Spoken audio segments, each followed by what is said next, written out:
What's up, everybody, and welcome to Season 2, Episode 3 of the Willpower Podcast. Otherwise, it'd actually be Episode 10 in total. So I just want to thank everybody for tuning into the podcast. For those of you who don't know me, my name is William Davenport. I am the host of the show. And today I am very lucky to have a very special guest, my guy Arushan. You are 19 years old. I've known him since he was 13 years old. Yes, he doesn't look any different from then. And I met him through the YMCA, through the local YMCA where I live in Ottawa, and I've been able to mentor him over the years. And I thought I'd take today, give him the opportunity to share a bit about his story, his growth, and our connection, and our mentorship, and our kind of a relationship that we have. And with that, welcome to the show, Arushan. Thank you. Let's cheers to the 10 episodes. Thank you. 10 episodes. Let's do it, man. Let's have a sip. So, I want to start with, you and I, we met in the local YMCA. For you at 13 years old, how important was it for you to have that sanctuary, that outlet of being able to go somewhere with your friends and play basketball, play sports, and interact with people? How important was that for you in your young youth? Yeah, as a 13-year-old, I've always been around the YMCA as a kid, and like my mom would sometimes take me when I played basketball like by myself when I was like 11, 10, before I met all my friends. But it was very important because it really built a stronger connection within the group of us that would always go. There was about 6 of us that go, 6 or 7 of us that go, and we'd be very, like, before we wouldn't really be talking to each other as often at school and stuff. But when we'd see each other after like playing basketball and stuff, it was like a second home for us. Like it was like, obviously we had school to communicate and we talked to each other at lunch and stuff, but it's like that whole new environment of being able to play basketball together and talk and laugh and have those fun moments together, it was really meant the world to me. So yeah, it was a great time, to be honest. That's awesome. And what role did basketball play in your life at that time? Was it a passion? Was it like a pursuit of an ideal career for you at that time of what you wanted to do? Or was it just a kind of like just an outlet in general where you connect with your friends? Well, I'd say it's definitely a mix of certain things. It was definitely that I used it as an outlet to school. Obviously, school is very stressful. I know I was only 13, I was only in high school, but school was, at the time, it was stressful, and obviously like maintaining a social life was very important to me at the time. And obviously in high school, popularity is an important thing. So we'd be very locked into trying to be more popular, just better people.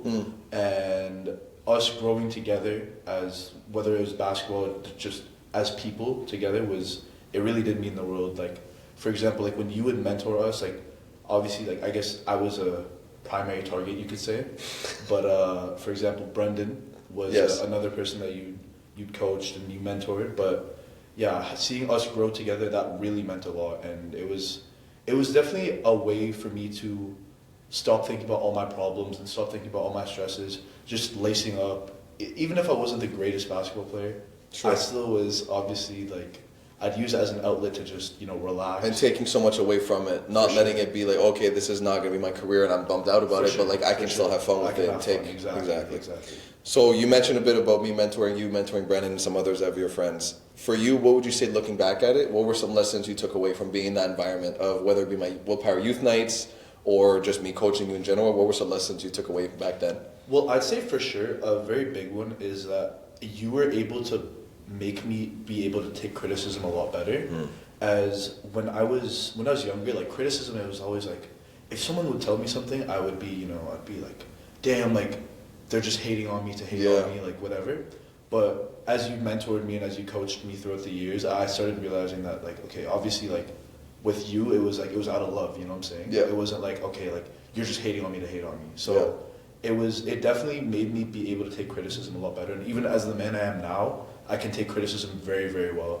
I use it as constructive, and I use it, to build myself as a better person, to grow. Yeah. So I say that's a very big one. So I guess obviously it wasn't just basketball, it's in life in general. Yeah, absolutely. So yeah, and you also helped me to be patient with myself, because before I'd try to jump the gun, and I'd always try to be doing things that are like beyond me. And I realized like, okay, for example, shooting.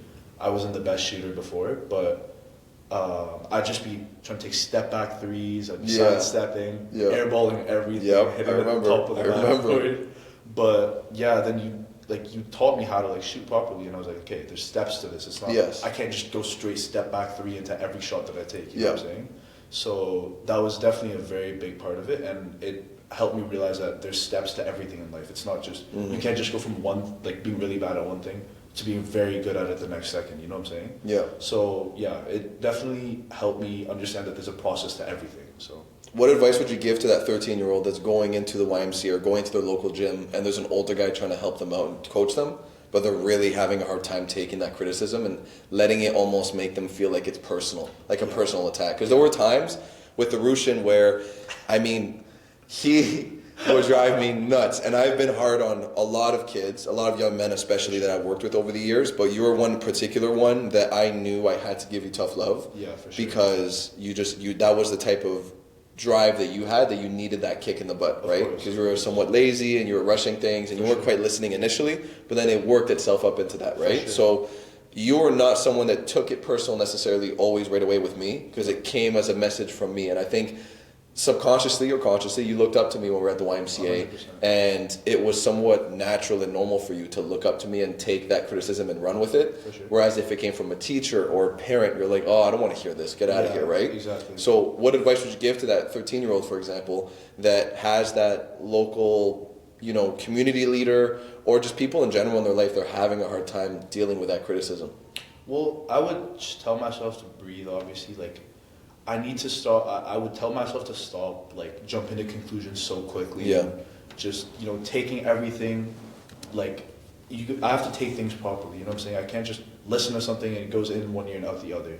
It has to stick in my brain. I have to, even if it doesn't click, at least that I could understand, like, it would be good that I would understand it. And, yeah, I just tell myself to be patient with myself, and growth is coming, like, hard work, like, you know what I'm saying? Like, hard work and growth and time, it'll all lead to, overall growth. So, yeah. I think more times than not, just as a message for whoever's listening, is like, if someone is telling you something and you don't want to hear it, it's maybe what you have to hear in that moment. 100%. And it may not be easy in that moment to deal with it. Yep. Accept it, soak it in, and sit with it. And it's even like sit in that emotion of anger, frustration, or embarrassment, and then actually recognize, okay, this is growth, this is good for me, rather than thinking I have to have an answer right away. Because I think a lot of young guys I've worked with have always felt the need that they need to answer right away. Be like, no, and give an explanation. It's like, no, slow down, hear me out, and then recognize, okay, you're right, move on. So 100%. Yeah. how would you say you've changed the most from you being 13 years old to seeing you now 19 years old sitting here with me now? What would you say you've changed the most? I feel like obviously physically I've changed a lot. Yeah. I've lost a lot of weight, and I feel like mentally I've become more of a calm person. I'm not like a hothead. I don't get mad at things easily. I don't get like, because for me, thing is that I get mad internally. Like as a kid even, like I'd get mad like in my head. Like I'd be like, okay, like I'd never show it maybe, but like in my head I'd be like. You let it build up. Yeah, it'd build up in my head. But I'd say now, like, I definitely take things a lot easier, and I feel like I'm a lot more calm. And yeah, I feel like I'm more understanding as well with the mentorship that you were giving me, because there were definitely times where it would be like, we'd be like in a packed gym and you'd be like telling me to do this and telling me to do that. And it was like embarrassing. And I was like, damn, like, what am I doing? Like, I need to, like, I'd get mad at myself. But if this was me now, if I had the same mental state that I am now and the same composure that I have now when I was 13, it would be so much easier. Like I'd be like, okay, coach, like I got you. I'll do this next time. Like I'd actually be, putting in the work and building upon what you've been telling me instead of just being like, okay, he's just saying this to embarrass me, and like, So I think I've definitely just became more of a calm person. Yeah. But that's a part of your journey too. Like you could say now that, oh, if I had it back then, this would be different. 100%. But at the same time, you got to learn that. Yes. That was important to get you to where you're at today. Yeah, for sure. What piece of advice would you say from all those times I've screamed at you, yelled at you, all the coaching and all that stuff? What would you say the biggest lesson you took away from all that was? Well, the biggest lesson I would say would probably just be to, I guess like building upon me listening, like just have to listen better, Like sometimes I'd just be like, okay, like, he's just saying this to say this, or like he's just saying this to, like, sometimes I'll be honest, as a 13-year-old, I'd think like, okay, he's saying this just so that he could play better, and then just like I could just be a side character. Yeah. And like obviously, like at the time, that's what I thought, But then when I thought about it, like, okay, for example, right, there'd be a lot of times where I'd check the ball and then I'd give you a handoff and then I'd set you a screen. Yeah.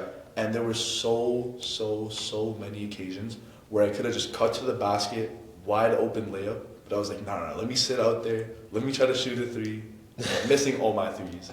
But then I remember, like, when I hit maybe 15 or 16, there was a time where, like, it clicked. Like, I was like, wait, if I just cut to the basket, we could just win every game. Yep. So every single time, pick and roll, cut to the basket, put the ball up. And then, obviously, my left hand wasn't great, so I started developing a left hand. You'd be telling me, like, you'd be giving me multiple steps of growth, you know what I'm saying? Yeah. So at first it was, okay, pick and roll, cut to the basket, make the layup.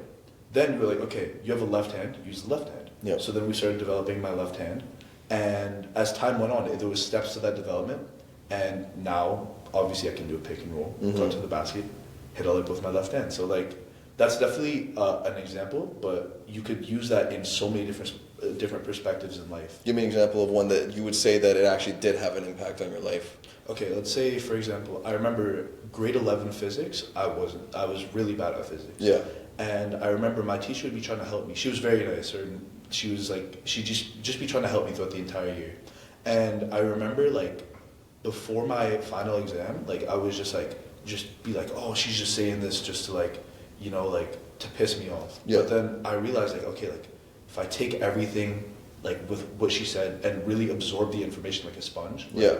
I'll really start improving. And my final exam actually ended up going well, and I did well in the class. So, did you consciously, like, have that click in your head and relate it to us working at the YMCA? Or did it happen where it kind of just happened with time naturally as you got older, but then you woke up one day and recognized the whole journey and looking back at it all? I would say there's definitely times where I would look back at it, because I'd go to the YMCA every day. Like, I'd be there every single day after school playing basketball, whether it was for fun or if it was competitive or if I was getting coached, whatever reason, I'd be there playing. So it's like your coaching has always been, like, running through my head most days, because it's like Traumatized. not even traumatized. It's like I've been there so often, and, like, I've learned so many different lessons that it's like it's something that's, like, fully stuck with me now. It's always gonna stick with me. So That's awesome. Yeah, it was. I would say there was times where it was subconscious, and there's other times where it was conscious. Like, Yes. it's like, I think, like, physically, like, if it was a sport and I was told, like, okay, I need to do this, then I'd be like, oh, Will told me to do this, right? And then if it was something like school, I'd be like, okay, like, where have I heard this before? Like, oh, Will told me this. Yeah. So, And I think that's a part of the subconscious where it's more or less like, I'll tell you a message and I'll relay it to you in a way that relates to basketball, but I'll tell you, hey, this will apply to life. Exactly. And then you go home and your mom tells you the same thing. Like, for example, you got to get good grades because it'll apply to the rest of your life and how things go and transpire. And then you would make that connection and recognize that it's like, hey, this is coming from a different messenger, but it's the same message. Yeah, that's 100%, awesome. Yeah. Now, life is getting more serious. You're 19 years old. You know, you got to look at your future, career. You're in school now. Yep. For you, how do you stay grounded through all that? And what advice would you give to that same person, or maybe even a younger person that's about to make that transition into adulthood and go to school and, again, just take life more serious and take themselves more serious and learn so much about the world? Well, I'd say for me personally, like, my birthday was, September?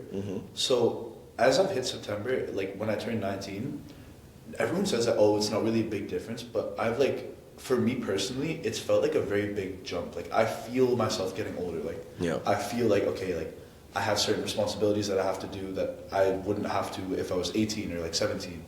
But making the transition, it's definitely, it takes time for sure, from high school to university, for example. Yes. My best friend's mom was actually telling me this. She was saying that, like, everyone's, like, first semester, second semester is always, like, it's shaky, because obviously you're getting, in high school, you're getting help. You can, like, you're getting homework that you have to do. And, like, you have tests, you have to do these tests and you have to do well. And then you get put into university where you just get dropped in. You're told all your assignments the first day of your class. You're told exactly when your exams are. And you have to build, like, your own discipline to be able to, you know, like, learn how to study, how to do homework on your own. Because some people, it's very different. Like, some of my friends, they've been, like, independent their whole lives. They've been studying their whole lives. personally, I had my dad there for me for like math, for example. He was really good at math, so I'd be getting help from him. But then I realized like, okay, like I'm getting older, like I can't rely on my dad anymore, right, obviously. Yes. So I have to find ways to learn on my own, study on my own, understand myself better.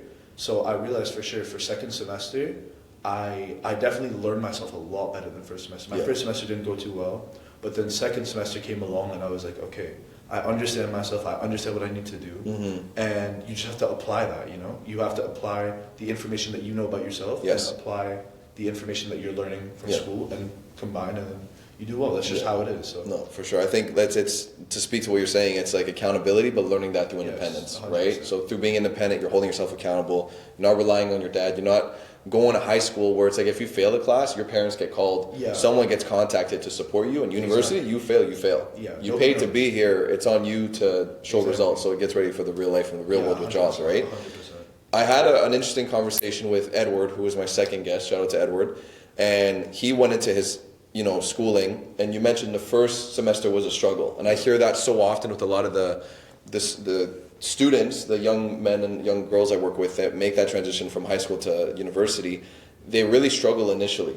For sure. What was it for you that you say? I mean, for Edward, he said it was basketball. His calling, his everything. He was still a kid somewhat, and he always just wanted to be on the basketball court. He didn't not care about school, but he just wanted to be there instead, so he would go there instead, right? Exactly. So for you, was it kind of like you stayed a kid a little bit and you had to really wake up and realize this is where I'm at, I have to step up? Yeah. Or speak to maybe what else it was? I feel like for me personally, it was definitely, I thought, because a lot of my close friends, they moved away from university. They went to Queens, Western, U of T. And I was, to be honest, during the summer, I was pretty anxious. I was like, okay, like, am I really going to have friends? Like, I always really liked having friends. You know, it's that familiarity was comfortable for you. Of course. So I realized that like over the summer, that's like what I was most like conscious about. Like I wasn't even thinking about school. Like, really, I was like, okay, like school's gonna be school. It's just gonna be how it is. I have to just do it. Yeah. And then I was more focused on making new friends, meeting new people, networking even. And then I realized that like I remember after my second round of midterms, there's 2 rounds. After my second round of midterms, I realized like, wait, I'm more focused on like my outside world than I am with school, and I realized that. And because for me, like I've transitioned from high school.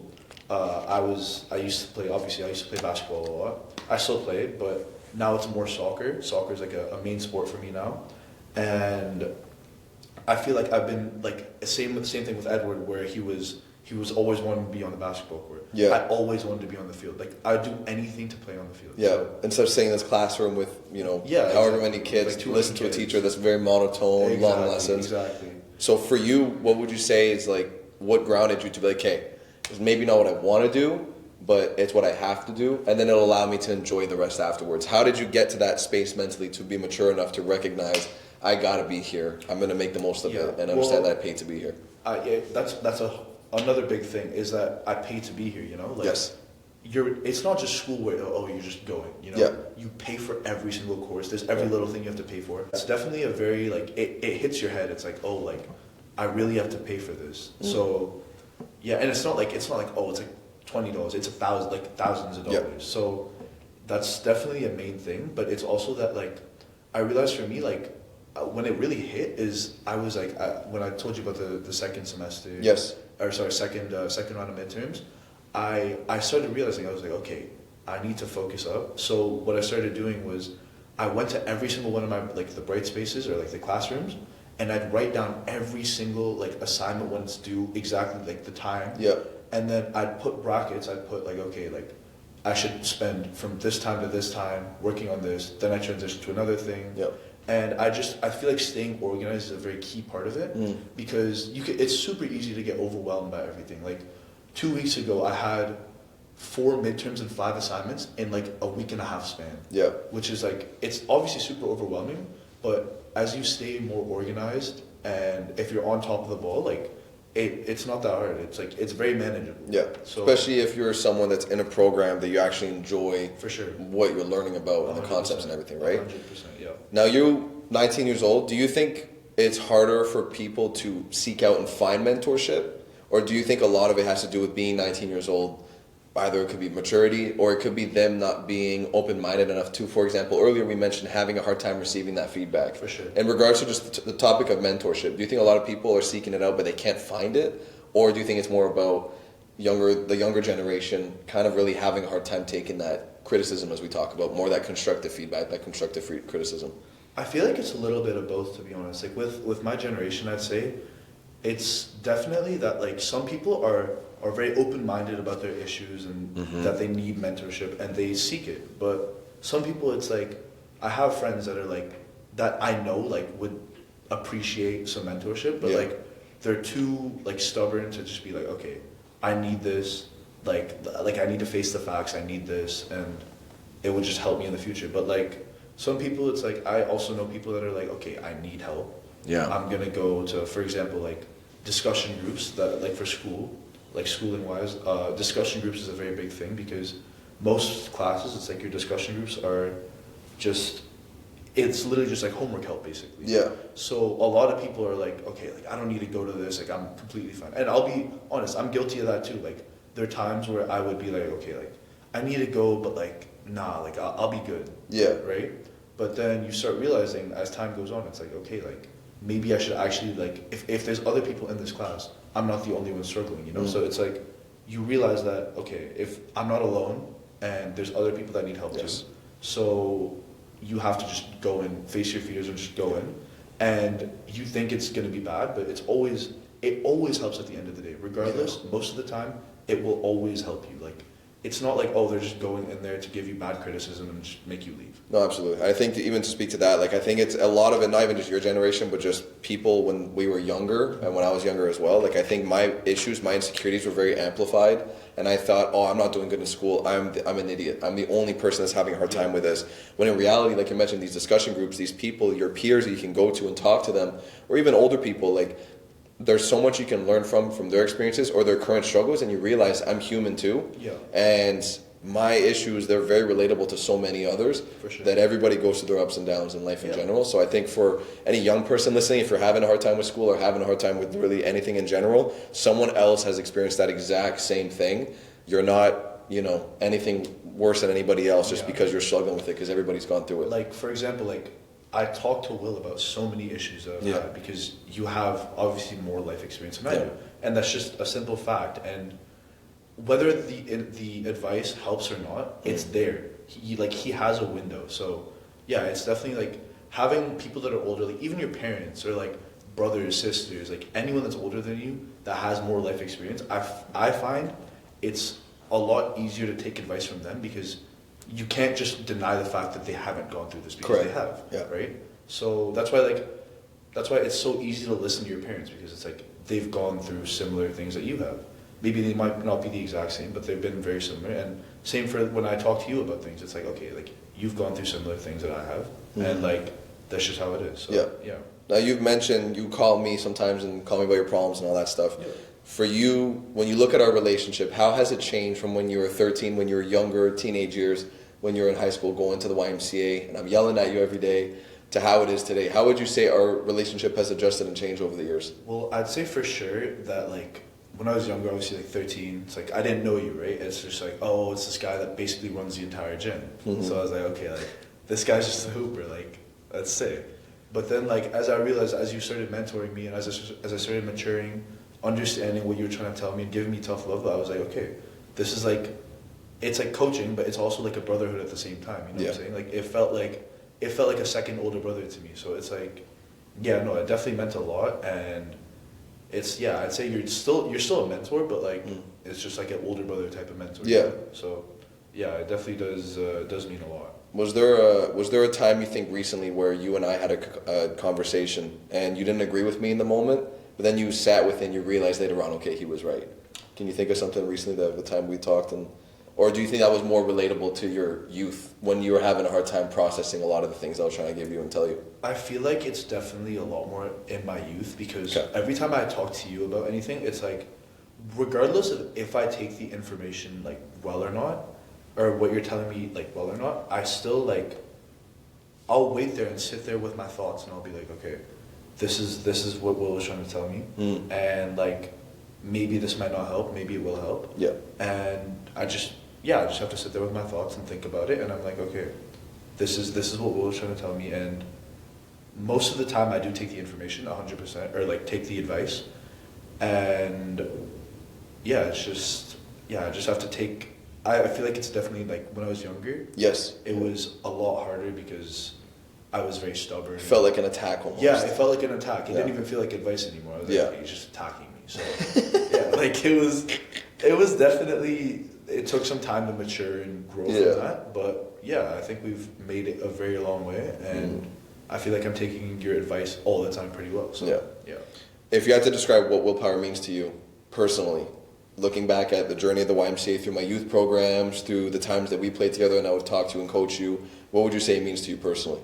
Personally, it feels like I'm a part of a whole new community, you know? Yeah. Like when I was younger and we'd have these youth nights and everything, it felt like I was a part of a whole new community that I was never exposed to. Like when we do runs in Overbrook and all the willpower runs, like it felt like I was in a whole new community. It felt like, I don't know, it just felt like I made a whole new group of friends, met a whole new group of people, and I felt like it was like an escape from like reality in a sense. It was like, no, absolutely. I'm with like a whole new group of people, like none of my high school friends, none of my elementary school friends, nobody that I know are actually here other than Will. Yeah. And it's just, it felt like a whole new community. It felt like a whole new sense of like bonding. And how important is that to be exposed to that?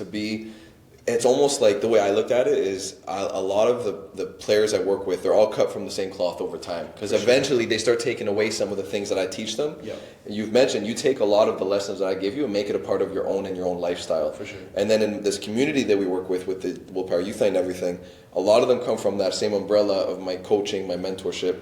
How important was it for you to be exposed to the people that are like that, somewhat like-minded, that created that, what's the word I'm looking for, that ambition for themselves and that growth and that discipline, accountability? How important was it for you to be around people like that? I feel like it's very important, just not even speaking upon like willpower, but just generally having people that are like-minded. Correct. Like having friends that are similar to you, knowing people that are similar to you, and share the same struggles or successes. Yeah. I think that's a very, very important thing, because you can definitely bounce upon each other's ideas and bounce upon each other's thoughts of, okay, like, this is what like you've gone through and I've gone through similar, so let's talk about it, right? And when you talk about these issues and successes and things like that with other people, sharing ideas, it definitely makes you more open-minded about that topic, you know? Yeah. Like if I'm talking to one of my friends about basketball and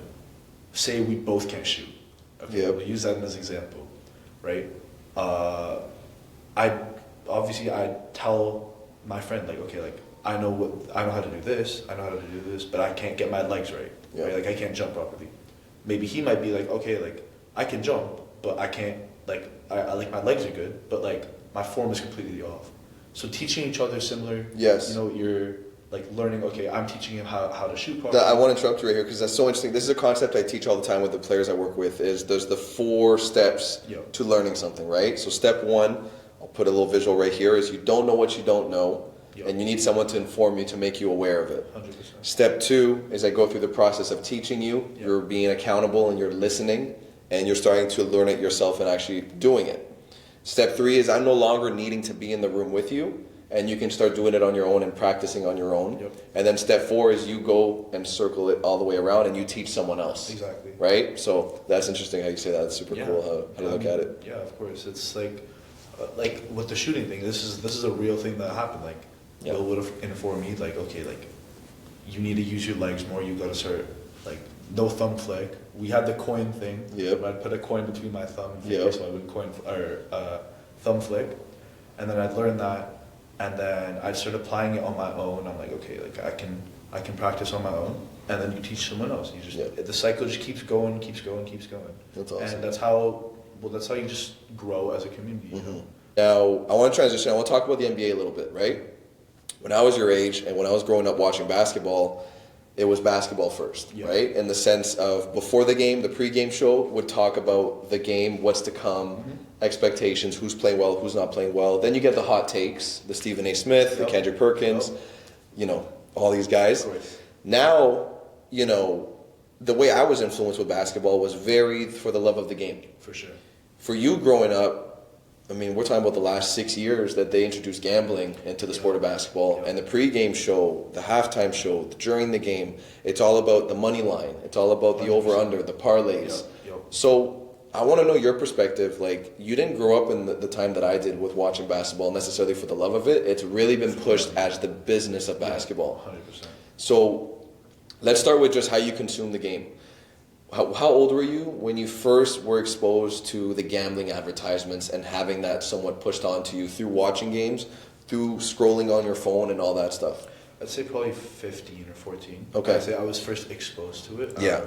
I understood it. I was like, okay, people are literally watching basketball to earn money. Yeah. So, yeah, I think 15, 16 was probably... Okay. Yeah. And do you ever find it frustrating, or is it kind of just there and you're used to it now when it comes to seeing all these advertisements everywhere? Well, at first, it was definitely frustrating because it's like you were saying, the love of the game is gone. Like, some people genuinely, I literally have a cousin that, he doesn't know a single thing about basketball, and he'd call me, he's like, oh, who should I put over, who should I put under? I was like, bro, what are you doing? Yeah. It's definitely something that, it ruins the viewing experience for sure, in a sense, because everyone's always on their phones talking about, over, under, while you're seeing, okay, for example, right, if you have a player scoring over, I don't know, over 10 or something, and he just posters someone, that literally means nothing to someone that gambles. Now you just look back at your phone, okay, what is Gap 2 now? points. It's just 2 points. Yeah. A whole highlight tape could just be an over-under for someone else. Yeah. So definitely it ruins the experience in a sense. And are you seeing it amongst your peers? Because you're someone who's involved in sports. You're playing intramurals. You're playing in different sports and different environments with basketball, soccer, you name it. Are you seeing it a lot that's popularized around your group of friends, that they're gambling all the time and they're talking about it, or even maybe being like, oh, you should check this out, look at my slip, what do you think? Yeah, I've definitely had, I definitely do have friends that gamble, and if you think about it, it's when you actually like a team that you, okay, for example, say I support the Mavericks, okay? Let's say the Raptors. Let's say the Raptors, sure. And, you really like the Raptors, you've been watching them since you were a little kid, right? You put a parlay on the game, you're not going to worry about the Raptors anymore. You're literally just going to worry about the money that you're earning. So you're not even going to watch anymore. Yep. You're literally going to watch to make money. Yeah, absolutely. So it definitely ruins a lot of viewing experiences for most people. For sure. And the craziest thing for me is I had a conversation last night, and it was with one of the guys I work with, and he's in university, and he's not someone that gets into the gambling or anything. And he calls me. He says, hey, I want to talk to you about something. I'm like, what's up? And he says, I got a roommate who just bet $10 and made $150, and he did it so easily.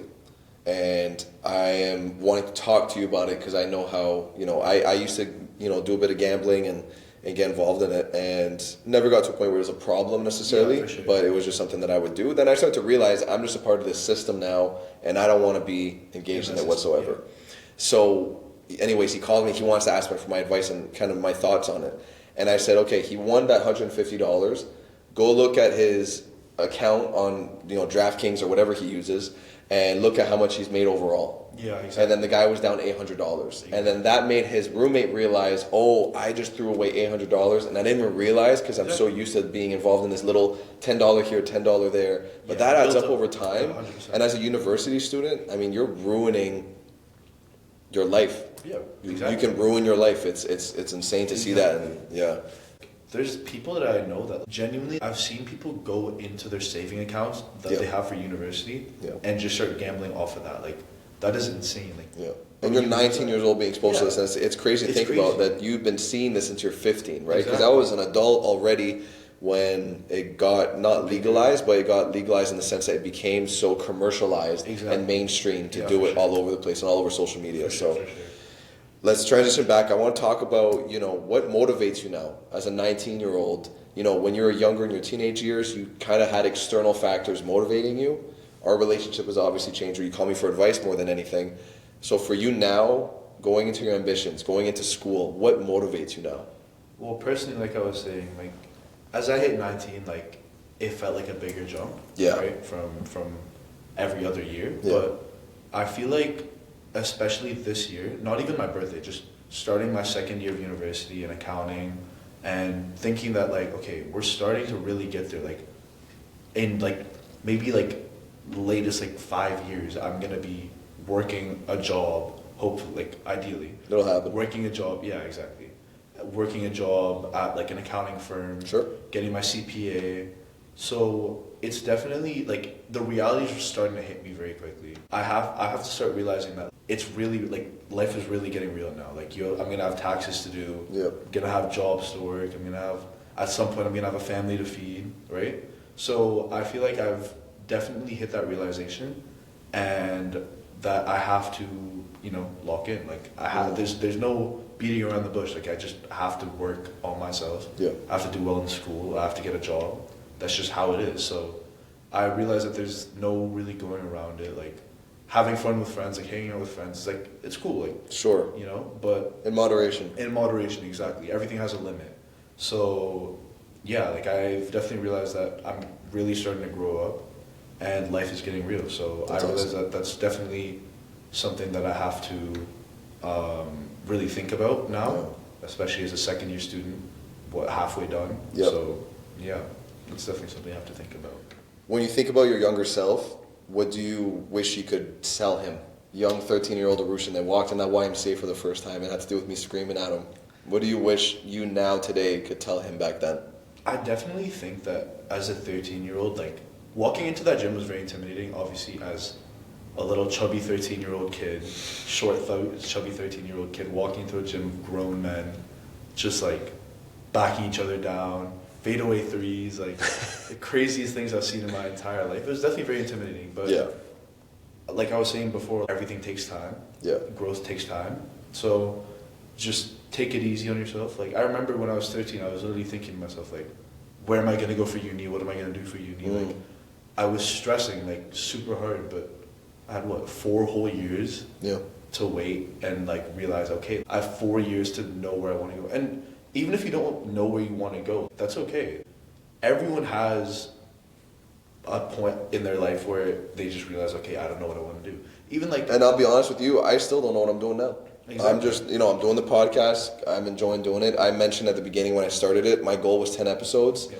This is my 10th episodes. Yeah. The 10th episode, sorry. And I'm deciding, I'm enjoying it, but I'm not loving it as much as other things in my life. So I want to pursue other things before maybe I come back to it. And Yeah, I think, for sure. nobody ever has it all figured out. Of course. Ever. And I think everybody's continuously along their journey, making mistakes, gaining experience, and growth has been the biggest message of today's episode, is just kind of, harping on that, recognizing in yourself that, it's okay if you don't have it all figured out. For sure. And it's okay to talk to others about that, about your struggles and things of that nature. So For sure. that's awesome, man. Yeah. Now, my second last question I'll ask you is if you could describe your journey in one word from the YMCA days to now, sitting on this couch with me, looking at our relationship, how would you describe it in one word? I would say, obviously, as the message of the episode, I'd say growth. I love it. That's what I was thinking too. I've grown so much, like physically, mentally, Yep. as a person. Like I've grown so much since I was 13. I used to be this little hothead kid that would Yep. always get mad at everything. Yep. And I'd be like crying over everything as a little kid, to now like being a calm person. I'm understanding how life is starting to work. And That's awesome. my life is getting put together. So Mhm. yeah, I'd say growth is definitely a very big one for me. So Now, with every episode, you recognize I've been asking you all the questions. I like to finish off episodes with getting my guests to get them the chance to ask me a question. So should you have any, fire away. well, I mean, I was gonna ask. So obviously you had Willpower, and what would you say is the goal that you want people to have coming out of Willpower, like being a part of the community? Yeah, so getting engaged in kind of my teaching and Yeah, my programs, yeah, yeah. and then what I want them to take away from it. What do you want them to take away? I mean, the biggest thing for me that I'm proud of is the ones who have been engaged with it and been around it for a while, is they understand the reasoning behind it. Yeah. And for me, it's fulfilling, but more importantly, it's about them paying it forward. Yeah, Right? for sure. And it's having impact on, young athletes, young men, young women, to want to pay it forward, Yeah, therefore for sure. making them be good people. Mhm. And people that are growth minded, right? That are thinking about them and their future and what they want to build, and understanding kind of, I don't want to say the system, but like really the system of what it is that's being pushed onto us, especially young men. 100%. With, you know, you go on your phone and you could block all these different advertisements and they'll find you in other ways through watching TV, and they're planting that on you. So I always try to educate with the young athletes I work with, and I think it's all about those main factors. I think it all comes together in a way that it makes it so they can then pay it forward to the next generation and create this community. So I think for me, that's the biggest thing I always hope for when it comes to the people I work with. So but like I also understand that not everybody is going to be that way, and that's okay. Yeah, for sure. Right? Some people will take it and they say this isn't for me, and they move on, and that's okay. Some people take it and they want to pay it forward, and that's great. I don't push it onto them. But one thing I always say with my clients or the people that, you know, I help is they'll call me and they'll ask me for a call. I'll say, let's do it Saturday night. At the end of the call, they say, thank you so much for your time. I appreciate it. And I'll say, listen, you don't have to pay me. Just pay it forward. That's what you owe me. Exactly. And that's always what I say. It's like your 4-step process of growth. Exactly. It's just how you pay it forward. Yes, sir. Yeah. That's good, yeah. Appreciate that. Yeah. So with that, I want to tell you I'm proud of you. I want to say thank you for allowing me to teach you, to coach you, and to get to document this awesome moment. At 19 years old, I can't believe it. It feels weird to say. I appreciate your time. I appreciate your time. With that, I conclude Season 2, Episode 3 of the Willpower Podcast. In total, Episode 10. It's a big, milestone for me. Double digits. I can't do it without my guy Bryce behind the camera, without everybody tuning in and watching these episodes and showing me all the love and the feedback. It's been great. And appreciate you guys, and I'll see you guys on the next one. Peace. Appreciate you. Appreciate you. Type shit.